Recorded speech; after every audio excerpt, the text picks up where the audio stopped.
লক্ষ্মীপুরে বেড়ে চলেছে গ্যাস সিলিন্ডার ব্যবহারকারীর সংখ্যা। চাহিদা বৃদ্ধি পাওয়ায় বেড়েছে যত্রতত্র সিলিন্ডার বিক্রির প্রবণতাও। নিয়ম না মেনে সংরক্ষণ ও বিপণন করায় বাড়ছে দুর্ঘটনার সংখ্যা। স্থানীয়দের অভিযোগ, এ খাতে প্রশাসনের নজরদারি নেই। গ্যাস সিলিন্ডারের চাহিদা বাড়ায় বাজারজাতকারী কোম্পানিগুলোর মধ্যে বেড়েছে প্রতিযোগিতাও। ফলে যেখানে সেখানে মজুত করে সিলিন্ডার বিক্রির প্রবণতা বৃদ্ধি পেয়েছে। শহরের পাড়া মহল্লার মুদি দোকানেও এখন পাওয়া যায় সিলিন্ডার। লক্ষ্মীপুরের ৫ উপজেলায় গত ২ বছরে অর্ধশতাধিক গ্যাস সিলিন্ডার বিস্ফোরণের ঘটনা ঘটেছে। এতে ৩ জন নিহত সহ অন্তত ২০ জন অগ্নিদগ্ধ হয়। সব হারিয়ে নিঃস্ব হয়েছে অনেক পরিবার। আসলে সিলিন্ডারের গায়ে কোনো নির্ধারিত মেয়াদ নেই যে কত বছর এই সিলিন্ডারটা রাখা যাবে, কত বছর এই সিলিন্ডারটা ব্যবহার করা যাবে। চায়ের দোকানে পাওয়া যায়, তারপরে মুদি দোকানে পাওয়া যায়। এগুলা কোনো নির্ধারিত কোনো একটা জায়গা নাই যে এই জায়গা থেকে নিবে, আবার এই মেয়াদ আছে এই সিলিন্ডারটা দেখে নিব আমরা। বিস্ফোরক পরিদপ্তরের লাইসেন্স ছাড়াই ব্যবসা করছে জেলা উপজেলার অনেক দোকান। অনেক দোকানেই নেই অগ্নি নির্বাপনের কোনো ব্যবস্থা। এ নিয়ে প্রশাসনের কোনো নজরদারি না থাকায় দুর্ঘটনা ঝুঁকি বেড়ে যাচ্ছে কয়েক গুণ। আমার আত্মীয় স্বজনের মধ্যে ২-৩ জায়গাতে বিস্ফোরণ হইয়া হাসপাতালে ভর্তি অবস্থা আছেন, মৎস্য অবস্থা। এদের দেখার মতন কেউ নাই, কারণ ওই সিলিন্ডারগুলো আসলে নিম্নমানের। নিয়ম মেনে সঠিক উপায়ে গ্যাস সিলিন্ডার বিক্রি ও ব্যবহার করলে দুর্ঘটনা অনেকটাই রোধ করা যায় বলছে ফায়ার সার্ভিস। প্রশাসন বলছে অবৈধভাবে সিলিন্ডার বিক্রেতাদের বিরুদ্ধে ব্যবস্থা নেওয়া হচ্ছে। আমাদের পরামর্শ হচ্ছে যে যথাযথ কর্তৃপক্ষের অনুমতি নিয়ে এবং প্রয়োজনীয় ফায়ার প্রোটেকশন নিয়ে অগ্নিকাণ্ডের গ্যাস সিলিন্ডারের ব্যবসা করার জন্য। যে কেউ যদি অননুমোদিতভাবে কোনো গ্যাস সিলিন্ডারের ব্যবসা করে বা কেউ মেয়াদ উত্তীর্ণ গ্যাসের সিলিন্ডার দোকানে মজুত করে রাখে, আমাদের অভিযান অব্যাহত আছে।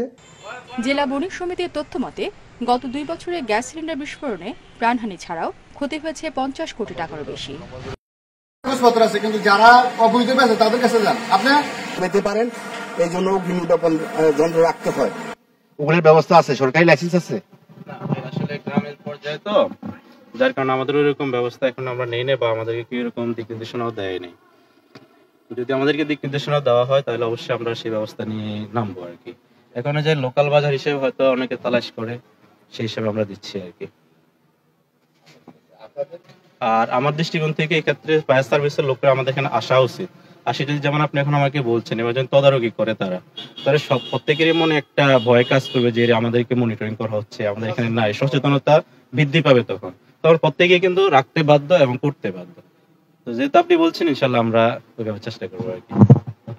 সরকারি নিয়ম অনুযায়ী সরকারি যে সংস্থাগুলো, ওই সংস্থাগুলো যদি পরিদর্শনে থাকেন কিংবা তাদেরকে এগুলা বোঝানোর চেষ্টা করেন, সচেতন হওয়ার জন্য চেষ্টা করেন, তাহলে মনে হয় এই রামগঞ্জের যে নিয়ম অনুযায়ী যাতে ওনারা অগ্নি নির্বাপন এবং লাইসেন্স রাখা হয়, তার জন্য আমরা ওনাদেরকে অনুরোধ অনেকগুলো প্রতিষ্ঠানে অগ্নি নির্বাপন যন্ত্র নাই এবং যে বিস্ফোরক যে সিলিন্ডারগুলো ওগুলা বিক্রি করছে, কিন্তু সরকারি নিয়ম অনুযায়ী কোনো কাগজপত্র নাই। সরকারি কোনো নিয়ম, বিস্ফোরক অধিদপ্তরের লাইসেন্স নেওয়া এবং সরকারি নিয়মগুলা চলা, কিন্তু আমরা ঘুরে এসে দেখি এসব প্রতিষ্ঠানে যারা এই এলপি গ্যাসের ব্যবসা করে ওনাদের কাছে কোনো বিস্ফোরক অধিদপ্তরের লাইসেন্স নেই।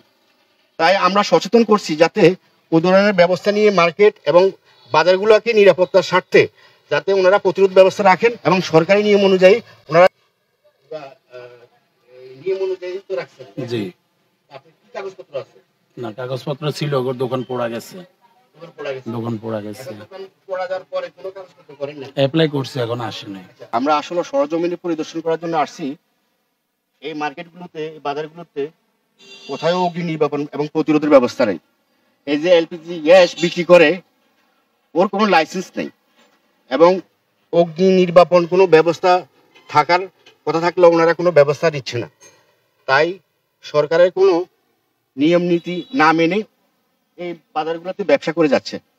তাই সরকারের নিয়ম অমান্য করে যারা এই ধরনের ব্যবসা করে তাদের বিরুদ্ধে আইনগত ব্যবস্থা নেওয়ার জন্য সরকারের প্রতি এবং জনগণের প্রতি আহ্বান জানাচ্ছি। আসসালামু আলাইকুম, সবাইকে ধন্যবাদ।